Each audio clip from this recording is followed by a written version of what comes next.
म्हणजे खरं कळेल की ती कधी गेलती आणि कोणत्या टायमिंगला गेलती। ती खरंच म्हणजे स्वतःच गेली का तिची डेड बॉडी नेली। तिचं जर होते तर तिला ते ज्यावेळेस पोलिसांनी आणखी तिचे जे काही फोटोज आहेत ते फोटो कुठं डिक्लेअर केलेले नाही। पुढं काय झालं याचा सर्व घटनाक्रम सर्वांसमोर आला पाहिजे आणि तिथल्या पोलीस यंत्रणेने सुद्धा संशयास्पद जे महाराष्ट्रामध्ये त्यांचा संशयानं बघितलं जातं याच्यासाठी त्यांनी काम केलं पाहिजे। बघा, बीड जिल्ह्यासाठी अतिशय शर्मेची गोष्ट घडली। माझ्या बीड जिल्ह्यातल्या लेकीला न्याय मिळवून देण्यासाठी आणि त्या कुटुंबाला जी त्यांची मागणी आहे त्या मागणीप्रमाणे पूर्ण ताकदीनं त्यांच्या कुटुंबाबरोबर उभं राहिलं पाहिजे ही बीड जिल्ह्याचा खासदार एक लोकप्रतिनिधी या नात्यानं माझी जबाबदारी आहे। म्हणून मी त्या कुटुंबाला जाऊन भेटलो।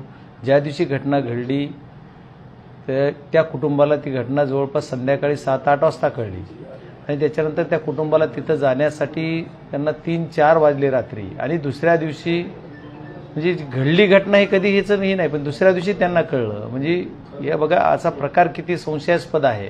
ही घटना नेमकी कधी घडली हे याच्यावर कुठं बोध होत नाही। या घटनेचा खूप मोठा काहीतरी याच्यामध्ये गोड बंगाल आहे, कारण एकच ही घटना जर ज्या दिवशी घडली त्याच दिवशी डिक्लेअर केली का हा सुद्धा महत्त्वाचा विषय आहे। कारण ती मुलगी आता काही एक हे दाखवलंय आज तुम्ही मीडियावाल्यांनी एक त्याचं हॉटेलचं फुटेज दाखवलं, त्याच्यामध्ये अर्धाच व्हिडिओ आहे। मग ती मुलगी रस्त्याने कशी गेली, कोणत्या गाडीत गेली, कशी गेली, गेटमध्ये कशी आली, काउंटरपासून ते रूममध्ये जायपर्यंत सगळे व्हिडिओ दाखवायला पाहिजेत आणि सर्व मिळायला पाहिजेत। म्हणजे खरं कळेल की ती कधी गेलती आणि कोणत्या टायमिंगला गेलती। ती खरंच म्हणजे स्वतःच गेली का तिची डेड बॉडी नेली। तिचं जर होते तर तिला ते ज्यावेळेस पोलिसांनी आणखी तिचे जे काही फोटोज आहेत ते फोटो कुठं डिक्लेअर केलेले नाही।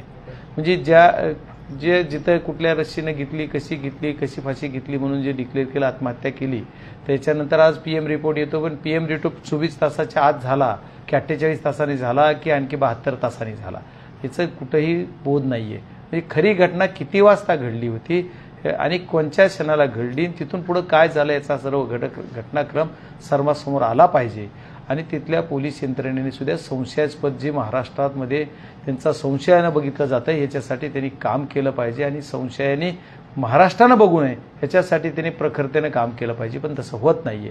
तिथल्या पोलीस यंत्रणेवर संशय येतो। ही मुलगी जिथं त्या किती वर्षापासून त्या फलटणमध्ये ड्युटीला होती। या डॉक्टरांनी जेवढं सेवा केली तर बघा, हे बॉन्डेड डॉक्टर आहे। म्हणजे बॉन्ड जो असतो डॉक्टरांना द्यायचा तो बॉन्ड देऊन ते तिचं काहीतरी पुढच्या आता नोव्हेंबर महिन्याच्या काहीतरी म्हणजे आत्ताच रिसेंटली संपणार आहे तिचा बॉन्ड आणि त्याच्या एक 15-20 दिवस अगोदर ही घटना घडली। म्हणजे तिचा बॉन्ड ज्यावेळेस बॉन्डेड असताना सुद्धा तिला PM करायलाच कशामुळे ड्युटी दिली गेली। PM करणारे जे काही ऑपरेटर असतात ते कुठल्या अवस्थेत PM करतात सर्वांना माहिती आहे। PM करताना त्यांना कुठल्या अवस्थेमध्ये ते PM करून ते पण दररोज PM करताना बऱ्याच काही गोष्टी असतात। मग तर ही लेडीज आहे, ही लेडीज असताना ही लेडीज डॉक्टर का दिली आणि तिच्या हातावर जवळपास 84 का 82 PM आतापर्यंत झालेत। मग ही बॉन्डेड आहे, ही जर तिचा म्हणजे नवीन आता असणारी ही मुलगी डॉक्टर एवढी आपल्या काम करत असताना तिला तिथंच का ड्युटी देत होते ह्याचा पण कुणीतरी कुठंतरी ह्याचा एक लोकांना कळलं पाहिजे आणि या अनुषंगानं पण काही काम झालं पाहिजे। याचा सुद्धा शोध घ्यायचं मी काम करणार आहे। एवढंच नाही तर या पुढच्या प्रकरणात सुद्धा की त्या मुलगी ज्या दिवशी तिथं जॉईन झाली तिथं गेल्याच्या नंतर ती कुठं राहत होती, कुठून त्या हॉटेलला गेली, किती वाजता गेली, ही घटना कधी घडली आणि तिच्या जीवनामध्ये तिनं तिथं काम करत असताना कुणी काय तिला प्रेशर दिलं, कुणी टॉर्चर केलं। तिनं याच्या अगोदर पण पोलीस यंत्रणेला एक पत्र लिहिलं, ते माहिती दिली, त्याची ती माझ्याकडे कॉपी पण आल्या सगळ्या। तर ह्या माहितीतल्या सुद्धा जी कॉपी आल्या एवढ्या दिवसात पोलीस यंत्रणेनं का बघितलं नाही। आज मी कुटुंबाला भेट दिल्याच्या नंतर कुटुंब सुद्धा आज एवढं भयभीत कुटुंब आहे। त्यांनी असं सांगितलं की आम्हाला फोन आला संध्याकाळी 7-8ला आणि असं झालं, आधार कार्डनं कोटरबन या गावचा ॲड्रेस त्या आधार कार्डवर असल्यामुळं आम्हाला तसा फोन आला आणि त्या फोनच्या अनुषंगानं आम्ही तिकडे गेलो। तर रात्री 3 वाजता आम्ही तिथे गेलो। त्याच्यानंतर दुसऱ्या दिवशी त्यावेळेस आम्हाला सकाळच्याला बॉडी तीच दवाखान्यात बघायला मिळाली आणि त्याच्यानंतर झाली तर PM रिपोर्ट लगेच का नाही, किंवा जर ही घटना घडली होती 24 तासात PM का झालं नाही, त्यांनी जर कुणाच्या निदर्शनात किंवा कुणाच्या कंट्रोलमध्ये ती बॉडी खाली घेतली हे सुद्धा सगळं कुठं दिसत नाही आतापर्यंत तरी। मग या सर्व घटनेचा मग या घटनेवर सुद्धा काही गोष्टीचा प्रखरतेने याच्यावर उजेड पाडणं गरजेचं आहे. त्याच्यामुळं मी या प्रकरणामध्ये बीड जिल्ह्याचा एक कार्यकर्ता म्हणून, बीड जिल्ह्याचा एक लोकप्रतिनिधी म्हणून माझी जबाबदारी की बीड जिल्ह्याच्या या लेखीला न्याय मिळाला पाहिजे. याच्यासाठी जे घटनाक्रम आणि तिथं काय काय घडलं याच्यासाठी मी फलटणला जाणार आणि फलटणच्या प्रत्येक गोष्टीची चौकशी पूर्ण इन मीडिया करणार आणि मीडियाला बोलवून सगळ्यांना करून इन कॅमेरा सर्व चौकशी काही झाली पाहिजे. दवाखान्यापासून तिथं डीन कोण त्रास देत होते, डॉक्टर कोण, पोलीस यंत्रणा का त्रास देत होती, या सर्व गोष्टीचा कुठले लोकप्रतिनिधी त्रास देत होते किंवा कोण आणखी तिला काय टॉर्चर करत होतं, या सर्व गोष्टीची माहिती तिथं जाऊन प्रत्येक ठिकाणी जाऊन घ्यायचं माझं मानस आहे. मी घेणार आणि जाणार. त्या लेखीला माझ्या बीड जिल्ह्याच्या न्याय मिळेपर्यंत स्वस्थ बसणार नाही असं मला वाटतं. मात्र जर दुसरीकडे बघितलं तर महिला आयोगाच्या अध्यक्ष असतील, त्यानंतर मुख्यमंत्री असतील, या संपूर्ण प्रकरणाच्या अनुषंगाने जर बघितलं गेले 5 दिवस झाले, अद्यापर्यंत स्पष्ट पद्धतीने अशी कुठली माहिती समोर येत नाही. आता महिला आयोगाच्या ज्या अध्यक्ष आहेत आमच्या आदरणीय ताई चाकणकर ताई, त्या याच्या अगोदर महिला आयोग जे असताना ते जवळपास 2-3 वर्षांना त्यांच्याकडे पद आहे. तर कुठं जाऊन प्रेस एखाद्या प्रकरणात घेतली असं मला नाही दिसलं. याच प्रकरणात त्यांना प्रेस का घ्यावं वाटली? या प्रकरणामध्ये कधी कुठं घेतली का त्यांनी प्रेस कुठल्या? आता बघा पुण्याची एवढी घटना घडली, आणखी बऱ्याच घटना आहेत, उदाहरण देता येतील. एवढ्या अशा घटना घडल्या त्याचे कुठं चकार शब्द सुद्धा बोलले नाही. त्यांच्या चौकशी, त्यांना काय काय त्याचे कुठं त्याचे आरोप झाले उलट कुटुंबाचे की आम्हाला महिला आयोग काही मदत करत नाही, आमच्या प्रोटेक्शन देत नाहीये. तिथं जाऊन महिलावर आरोप करणे आणि आता त्या आमच्या लेकीनं आत्महत्या केली असं दाखवलं जातंय. आत्महत्या आहे की हत्या आहे ह्याचा सुद्धा सखोल चौकशी झाली पाहिजे आणि याच्यावर बघितलं पाहिजे. याच्या सर्व गोष्टीचा तपास झाल्याशिवाय कळणार नाही. आणि याला किंवा आत्महत्या केली तर यांना कुणी कुणी प्रवृत्त केलं, का केली, तिला आत्महत्यासारखं एवढं टोकाचं पाऊल का उचलावं लागलं हे सुद्धा बघावं लागलं. आणि आज तिच्यावर काहीतरी वेगळी स्टोरी रचलेली असली, आज तिच्या कुठल्या तरी वेगळ्या विषयावर बोललं जात आहे. असं बोलणं किती संयुक्तिक आहे? यांना म्हणजे हे अशोभनीय घटना करतायत लोक. तुम्ही मयताच्या टाळूवरलं लोणी खायचं काम तुम्ही करताय. आज आमची ही लेक मयत झाली, तिला न्याय द्यायचा सोडून तिच्या विषय वेगळा विषय दुसरीकडे डायव्हर्ट करायचा असा प्रयत्न काही लोक करतायत. हे मी होऊ देणार नाही. बाप्पा, जर आपण बघितलं तर त्या डॉक्टरनी ऑक्टोबर 2023ला त्या दवाखाना जॉईन केला होता. त्यानंतर त्या दवाखान्यात आतापर्यंत 431 पोस्टमॉर्टम झाले, त्यापैकी 113 पोस्टमॉर्टम या महिला डॉक्टरनी केले. हो, माझ्याकडे जी माहिती आली त्याच्यात 82 असं सांगितलं गेलं. तुमच्याकडली माहिती आता 113ची आहे. तर आता ते नेमका करेक्ट आकडा मी तिथं जाऊन घेणार आहे. पण मी माझी लिखित त्यांना स्वरूपात कळवणार की मला काय काय पाहिजे. मी डीनला भेटणार, तिथल्या जिथं राहत होती त्या घरवाल्यांना भेटणार, जे कुटुंब आहे त्यांना पोलीस स्टेशनला भेटणार, सर्व तिथले लोकप्रतिनिधी जे आहेत त्यांना पोलीस स्टेशन आणि त्यातून माहिती घेणार की यांचं काय आहे. सर्वांना जेवढ्यांना किंवा ज्या लोकप्रतिनिधींचं नाव यांच्यात आलं त्यांना सुद्धा जाऊन भेटणार की याच्यात तुमचा काय रोल आहे. तर सर्वांना भेटून मी आमच्या बीड जिल्ह्याच्या लेकीला न्याय मिळाला पाहिजे ही माझी भूमिका आहे. त्याच्यामुळे या सर्व प्रकरणामध्ये सखोल चौकशी झाली पाहिजे आणि चौकशी झाल्याशिवाय मी स्वस्थ बसणार. चौकशी अहवालामध्ये बीड जिल्ह्याची असल्यामुळे तिला हिनवलं गेलं, छळलं गेलं असा देखील उल्लेख करण्यात आलेला आहे. नाही, हे तिच्या जी तिने एक अर्ज दिलेला त्या अर्जात म्हणलं झालं की तू बीड जिल्ह्याची, बीड जिल्ह्याला तुला काय अडचणी असं द्यायला म्हणून बीड जिल्ह्याचं नाव सांगून हिनवलं गेलं. ही सुद्धा लाजिरवाणी घटना आहे. आमच्या बीड जिल्ह्याला तुम्ही असं हिनवताय आणि त्या बीड जिल्ह्याला जर असं कोणी हिनवत असेल तर त्याला सुद्धा आम्ही माफ करणार आहे. जो बी कुणी असेल तो त्याच्यावर योग्य ती कारवाई झाली पाहिजे. ही कारवाई होईपर्यंत मी स्वस्थ बसणार. बीड जिल्ह्यातील ऊसतोड मजूर हे लाखोच्या संख्येनं पश्चिम महाराष्ट्रात जातात. तुमचा देखील साखर कारखाना आहे, पण त्या ठिकाणी जे कारखानदार आहेत त्यांच्याकडून अमानुष पद्धतीने त्यांना छळलं जात आहे आणि जे रिपोर्ट खोटे देण्याच्या संदर्भात जो दबाव होता तो ऊसतोड मजूर मुकादमाच्या संदर्भातला होता असं देखील घटना आहे ती समोर आलेली नाही. एक प्रकार असा मी आता ऐकला आणि पाहिला की एक कुणीतरी मुकदमा आहे त्याच्याकडे काहीतरी त्या कारखान्याची बाकी आणि कारखान्याची बाकी असते. कुठल्याही मुकदमाकडे कारखान्याची बऱ्याच मुकदमाकडे राहते आणि कारखान्याला तो बुरदंडी पडतो. तीही बाजू जरी असली तरी कुठल्याला नियमाप्रमाणे जी असेल ती कारवाई त्यांनी केली पाहिजे. नियम सोडून कुठलीही कारवाई करणं कुणी संयुक्तिक नाहीये आणि खासदारसारख्या पदावर असणाऱ्या माणसानं करणं संयुक्तिक आहे का नाही मला माहीत नाही. पण या सर्व गोष्टी करताना खासदाराची चूक असेल जर त्यांनी जर असं केलं असेल तर आणि त्यांना सुद्धा त्याच्या शिक्षा झाली पाहिजे जर असं काही केलं असेल तर. एक आमचा बांधव काहीतरी म्हणतोय की मी 10 लाख रुपये भरले 3.5 लाखाचे, त्याची सुद्धा माहिती मी त्या कारखान्यात जाऊन घेणार खासदार म्हणून. आणि ही सर्व लोकप्रतिनिधीची जबाबदारी आहेच आहे आणि आम्ही 100% त्या पद्धतीने काम करू. ज्या खासदारांचं नाव या प्रकरणात येत आहे त्या खासदारांना ताकद देण्याचं भाष्य जे आहे ते मुख्यमंत्र्यांनी केलेलं आहे, जाहीर भाषणातून ते बोललेले. काय वाटतं? हे बघा, कुठलाही प्रकार असला, महाराष्ट्राच्या सर्वोच्च पदावर असणाऱ्या माणसाने अशी क्लीन चिट कुणाला देणं संयुक्तिक वाटत नाही. माझ्यासारख्या एका छोट्या कार्यकर्त्यानं एवढं मी बोलायला पाहिजे का नाही मला माहीत नाही, पण ज्या गोष्टीमध्ये चौकशी अधिकारी आहेत, पोलीस आहेत, पोलीस यंत्रणा चौकशी करते ना. काय यंत्रणा सोडून सीएमनी चौकशी करायला कधीपासून सुरुवात झाली मला माहीत नाही. सीएम साहेबासारखा एवढा मोठ्या उच्च पदावर असणारा व्यक्ती आणि या व्यक्तीने की यांची काहीही चूक नाही असं डायरेक्ट लगलीच म्हणून दाखवणं, याचा अर्थ जर आता ती दोषी आढळले तर पोलीस यंत्रणा दोषी म्हणू शकेल का? एक महाराष्ट्र राज्याचे मुख्य पद असणारे मुख्यमंत्री, गृह खात्याचे प्रमुख, महाराष्ट्राचे प्रमुख, या व्यक्तीने एकदा याचा दोष नाही म्हणलं तर मग परत जर दुसऱ्या कुठल्या ह्याच्यात दोषी आढळल्यानंतर त्यांना दोषी म्हणायची पोलीस यंत्रणेमध्ये ताकद राहील का? कारण त्यांचाच प्रमुख, महाराष्ट्राचा प्रमुख असं जर म्हणत असेल तर ती दोषी असणारा दोषी म्हणणार नाहीत. याचा अर्थ त्यांनी दोषी म्हणू नये याच्यासाठीच त्यांनी असं बोलले का काय मला माहित नाही. पप्पा, यापूर्वी आपण बीडमध्ये एका प्रकरणामध्ये थेट अमित शहा यांची भेट घेतली होती आणि त्यांना या कारवाईच्या संदर्भामध्ये पोलीस कारवाईच्या या प्रकरणामध्ये देखील आपण असंच आपल्या नेते सुप्रिया सुळेसह अमित शहांची भेट घेऊन कारवाई करण्याच्या संदर्भात मागणी करणार. हे बघा, मी ज्या प्रकरणात एकदा उतरतो त्या प्रकरणामध्ये पूर्ण त्याचा छडा लावल्याशिवाय त्याचा पूर्ण शेवट न्यायानंच करणार आणि त्याच्यासाठी मी अमित शहा म्हणजे देश पातळीवर नेईल असंच मी मगाशी पण सांगितलं बैठला तिथं. आणि आत्ताही परत आपल्या प्रश्नानं तुम्ही विचारला त्याच्यावर उत्तर देताना याचा शेवट आपण न्याय आमच्या कुटुंबाला मिळेपर्यंत, न्याय मिळेपर्यंत ते काम करणार, चाहे पर्यंत जावं लागलं तरी जाऊ. मात्र राज्य सरकारचं गृह खातं, पोलीस प्रशासन याच्यावरती जनतेचा विश्वास राहिला नाही. मग आता शेवटी केंद्रामधून काय तशी रसद केली जाणार नाही. बघा, तुम्हीच म्हणताय जनतेचा भरोसा राहिला नाही, तुम्हीच म्हणताय राज्याच्या गृह खात्यावर त्यांचा कुणाचा भरोसा नाही, त्याच्यात मी काय वेगळं बोललं पाहिजे? त्याच्यासाठी केंद्रातून आपल्याला याची सूत्र हलवावं लागले तरी मी केंद्र सरकार म्हणजे केंद्र सरकारच्या एक सदस्य असल्यामुळं संसदेचा माझी जबाबदारी आहे की मी केंद्रातल्या यंत्रणेकडे सुद्धा याचा तपास द्यावा याच्यासाठी मागणी. बाप्पा, आपण जर पाहिलं तर आत्महत्या केलेल्या तरुणीनं ज्या पोलीस अधिकाऱ्यांवर आरोप केले होते आणि तसंच तिथल्या वैद्यकीय अधिकाऱ्यांवर देखील आरोप केले होते की ते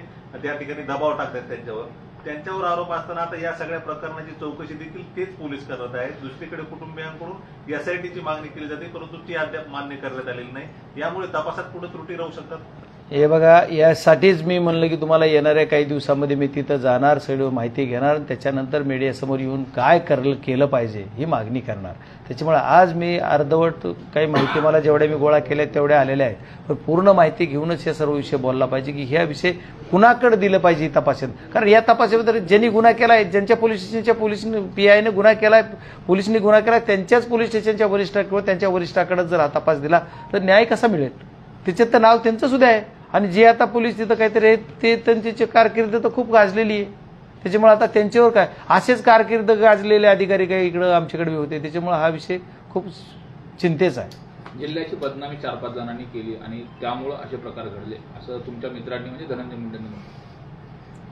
आता त्यांना बदनामी आम्ही काय केली कळ, ही अशीच सत्य घटना घडलेली जी होती, ज्या सत्य घटनेमध्ये तुम्ही दोषी आहात, ज्यांच्यावर आम्ही बोललो ते जेलमध्ये आहात आणि काही तपास काही अंशी आणखी तुमच्याकडे पण बोट येत आहे. त्याच्यामुळे तुम्ही असं काही बोलणं विनाकारण कशाचा अर्थ कशाला लावणं, म्हणजे आज ह्याच्यात राजकारणच करायचं का तुम्हाला? ज्यावेळेस आम्ही बदनामी केली असं तुम्हाला म्हणायचंय तर मग तुम्ही काय केलं? तुम्ही गुंड पाळले, तुम्ही मारामाऱ्या केल्या, तुम्ही लोकांचे घरं मोडले, तुम्ही लोकांचं काय काय केलं, ही बदनामी कोण? आज रोज टीव्ही पुढे येऊन लोक काय काय बोलतात तुमच्या विरोधात. मग त्याचं याला आम्ही थोडं म्हणतोय की आम्ही बदनामी केली, आम्ही 4-5 जणांनी बदनामी केली. आता त्याचा नेमका सगळे 4-5 जणात नेमका कुणावर रोख होता? 5 जणांवर होता का 1 जणावर होता, 2 जणांवर होता, माहीत नाही. बोलू देत सगळ्या गोष्टी, त्यांना आणखी भरपूर काय आहे. आम्ही बोलतच नाहीत. मी संयमानं घ्यायचा प्रयत्न करतोय आणि आम्ही सर्व, मला बाकीचं माहीत नाही, पण आम्ही सर्व प्रक्रियेमध्ये न्यायाची भूमिका घेतो, बदनामीची नाही. बीड जिल्ह्यात ही माझी मातृभूमी आहे, ही आमची आई आहे. बीड जिल्हा या आमच्या आईची बदनामी कुणी केली तर ती सहन करून घेतली जाणार नाही. आणि बदनामी तुम्ही करताय, जातीवाद तुम्ही करताय आणि बदनामी आमची करताय. उलट आमच्या जिल्ह्याची बदनामी करायला तुम्ही कारणीभूत आहात. कोण काढते जात? कोण करते बदनामी? मग प्रत्येक गोष्टीत काहीतरी काम करायचं नाही, कुठेतरी काहीतरी राहायचं, लोकात राहायचं नाही आणि पुन्हा आधार घ्यायला काय ते जात, आधार घ्यायला काय ते बदनामी. ही चुकीचं आहे. असं स्टेटमेंट कुणीही करू नये, एवढ्या उच्च पदावर राहणाऱ्या माणसांनी करू नये असं मला वाटतं. बाप्पा, सत्ताधारी पक्षाचे आमदार प्रकाश सोळुंके यांनी काल एक कार्यकर्त्यांची बैठक घेतली होती. त्यांनी कार्यकर्त्यांच्या बैठकीमध्ये मतदारांना चपटी बोटी आणि लक्ष्मी दर्शन करावं लागतं असं त्यांनी म्हटलं होतं आणि त्यातूनच विजय देखील मिळतो असं ते बोललेले. आता ह्याच्यावर त्यांनाच प्रश्न तुम्ही विचारायला पाहिजे. आता मी त्याच्यावर काय बोलू, त्यांचा अनुभव ती बोलत असतील, मला माहित नाही त्याच्यातलं. मला काय नाही, मी फक्त फिरतो, लोकात दर्शन घेतो, आशीर्वाद घेतो, सर्वांना फिरतो आणि सर्वांना बरोबर मतदारात जाऊन सगळ्यांना काम करतो. जी काय माझ्या अखत्यारीत येत आहे, माझ्या एरियात येते तेवढं मी करतो. माझ्याकडे तसलं काही नाही आणि ती मला बी लागत नाही, मी दुसऱ्याला कोणाला देत नाही. लावणीचा प्रकार उघडा समोर आला होता, त्यानंतर हे प्रकरण आलं. नेमकं तुम्हाला काय वाटतंय, अजितदादांच्या राष्ट्रवादीत नेमकं चाललंय काय वाटतं? संस्कृती महाराष्ट्राची, ज्याच्या तिची संस्कृती, आपण त्याच्यावर काय बोलावं, संस्कृतीचा भाग आहे. पंकजाताईंनी स्नेह मेळाव्यामध्ये बोलताना एक गोष्ट बोलली की जर बाद झालेली मतंही जर चेक केली असती, पुन्हा एकदा फेर तपासली असती तर मी निवडून आले असते. त्यांना आता 2 वर्षानंतर आठवण आली काय? मग ज्या दिवशी झालं त्या क्षणाला जर एखादं रिकाउंट करायची होती तर 5 वाजता बूथ संपलं होतं गेवराई बीडचं, ज्याची ती म्हणत होते की गेवराई आणि बीडच्या या फेरीपासून म्हणजे काहीतरी 22वी फेरी सांगत होते, तिथून रिकाउंट करायला पाहिजे होतं. आणि मग रिकाउंट त्यावेळेस करताना 5 वाजताच अर्ज द्यायला पाहिजे होता, रात्री 8:30ला अर्ज दिला. एक मुद्दा. आणि तुमचं सरकार, तुमचा भाऊच मंत्री, पालकमंत्री आणि ते तुम्ही एवढं सगळं असताना मग तुमच्या सरकारला तुमचाच मुख्यमंत्री, तुमचाच उपमुख्यमंत्री, तुम्ही त्याच पक्षाचा, त्याच्यात केंद्रात सरकार यांच्या निगराणीखाली ही निवडणूक झाली. आणि तुम्ही जर म्हणत असतात की बाद मत झालेली मोजल्याने, याचा अर्थ ही निवडणूक प्रक्रियेवर तुम्ही चुकीचे किती घोळ घालू शकतात असं तुमच्या मनात आहे असं मला वाटतं. कारण असं कसं होतंय हो, आता एखाद्या यंत्रणेवर तुम्ही आज कसं बोलता, 48 मतानं ते आपले वायकर निवडून आले, मग तिथं मग असं म्हणलं तर तिथं नाही, ती आम्ही निवडून आलो म्हणतात. आणि इथं मी फार 7,753 मतांनी निवडून आलोय. अरे पिपाणीला मतं करून जर तुम्ही पाप केलं नसतं, बोगस मतं 2-2 लाख करून घेतले नसते तर मी किती लाखांना आलो असतो. पिपाणी सम चिन्ह ठेवलं, एवढंच नाही तर माझं चिन्ह एवढं फेंट ठेवलं, छोटं ठेवलं, काय काय नाटकं करून. वही होता है जो मंजूर आहे खुदा. त्याच्यामुळे त्याला काय जास्त त्यांच्या बोलण्याला महत्व द्यावा. आणि इतका टाइम कशाला हो, एवढ्या उच्च पदावरल्या सरकारमधल्या एका मंत्र्यांना असं स्टेटमेंट करावं चुकीचं आहे. मला वाटतं की त्यांच्या यंत्रणेवर त्यांचा भरोसा नाही आणि मग त्यांना सरकारमध्ये आता बघा, सरकारमधल्याच एखाद्या मंत्र्यांना असं स्टेटमेंट करावं, हे अत्यंत खेदजनक बाब आहे. मी त्या गोष्टीचा खेद करतो, निषेध करतो की ते सरकारमधल्या मंत्र्यांना असं म्हणावं. त्या दिवशी तुमच्या मनात भीती होती का? हे मला कधी भीती नव्हती. मला निवडणुकीची भीती हा विषयच नव्हता. तुम्ही जेवढे पत्रकार, तुम्ही जे सगळे बंधूंना विचारा, कोणी म्हणलं तर मीच निवडून येण्याचा कॉलर टाईट करून सांगत होतो आणि शेवटच्या क्षणापर्यंत सांगत होतो. 5:45 वाजता ज्यावेळेस मला कळालं की माझे एवढे मतदान सगळं आहे, त्याच्यात मी एवढ्याऐवजी मी आकडा सांगून दिलता.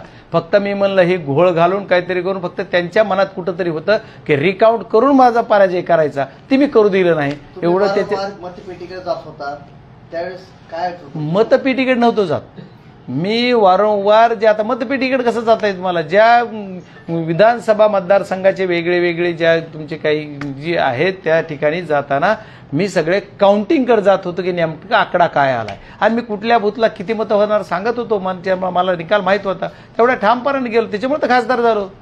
तुम्ही पोलिसांकडे तक्रार त्यावेळेस केली होती, या ठिकाणी काहीतरी घोळ होतोय. हे नाही तक्रार बिक्रार केली पोलिसांकडे. तुम्हाला काहीतरी चुकीच्या माहितीवर बोलता, मी तक्रार केली नाही, तक्रारच नाही केली. मी निवडूनच येणार आणि मस्त मग परत 8:15 जाऊन बसलो होतो कलेक्टरांच्या समोर, मांडीवर मांडी टाकून, मला डिक्लेअर करा.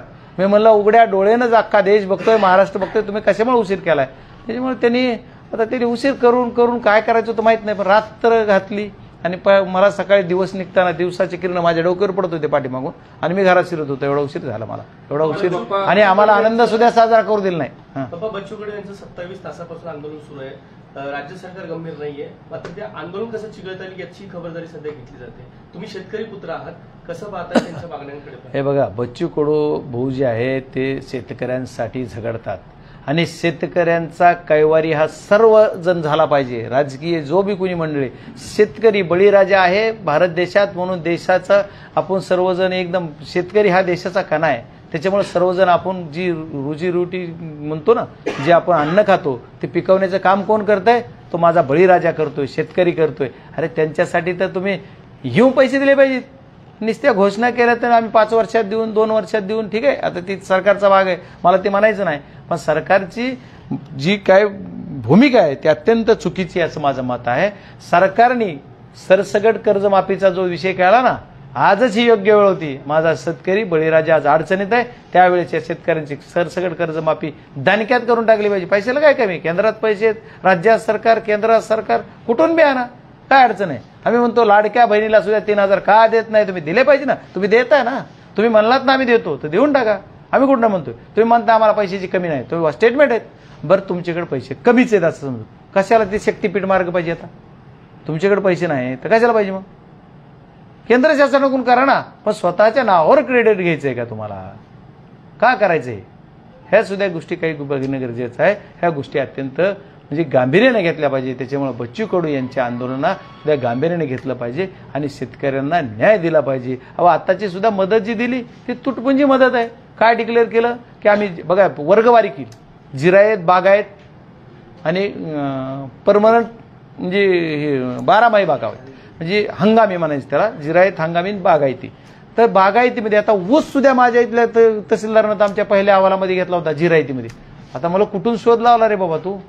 ऊस जर जिरायतीत येतोय मग कुठून शोधला? आणि आज ज्याच्या इथं ऊस आहे त्यांना सुद्धा 8,500 रुपयालाच मदत मिळाली. हे किती खेदजनक बाब आहे. मग तुम्ही ऊसाला 12माही पीक आहे, जर ती बागायती आहे तर त्याचे पैसे देणार कधी? कापूस गेला एवढा. कापूस जिरायती असतो, बागायती असतो का हंगामी असतो?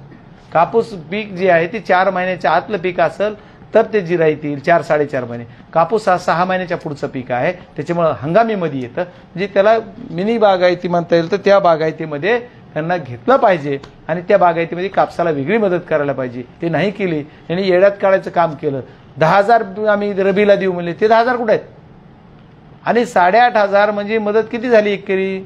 3,800-3,600. म्हणजे नांगराला 2,500 लागतील आणि तुम्ही दिले 3,800. नांगरणी मोगडणी तर 4,000 लागायलेत एकरला आणि तुम्ही एकरला 3,800 देतात. म्हणजे काय दिलं? राजा उदार झाला, हाती भोपळा दिला. हे कळायला पाहिजे. असे प्रकार आहे. त्याच्यामुळे बच्चू भाऊच्या आंदोलनाला गांभीर्याने सरकारने घ्यावा आणि शेतकऱ्यांना न्याय द्यावा. खूप खूप धन्यवाद. थँक्यू.